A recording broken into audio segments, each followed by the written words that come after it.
শিব ঠাকুরের স্মরণ মনন করছেন যখন চন্দ্রের স্ত্রীগণ, কৈলাসে শিব ঠাকুরের ধ্যান ভঙ্গ হয়ে গেল। আহা হা হা,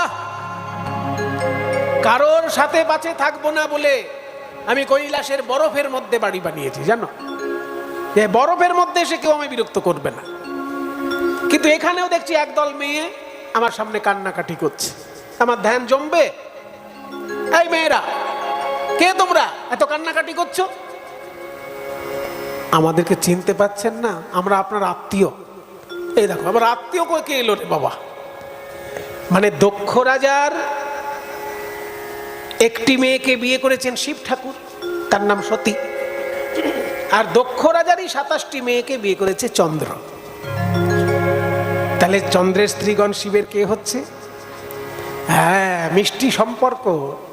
আমরা আপনার শ্যালিকা।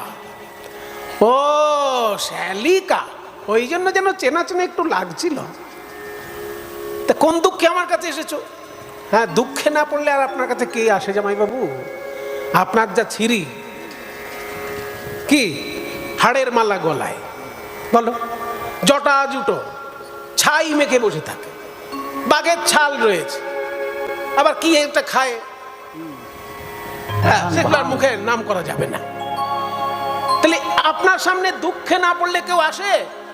সুখে থাকতে কেউ আপনার কাছে আসবে না। আমরা দুঃখে পড়েছি বলেই এসছি। কি দুঃখ তোমাদের? হ্যাঁ, আবার সাপও রয়েছে গলায়, বলো তো। সেই যে মা দুর্গা একবার দুঃখ করেছিলেন না, মঙ্গল কাব্যে এগুলো বেশ মজা করে বলা হয়েছে। দুর্গা দেবী দুঃখ করছেন তার সখীদের কাছে যে শিবের সংসার আমি যা করলাম আর কারোর কপালে যেন এরকম না হয়। তা কি দুঃখ করছেন? বলছে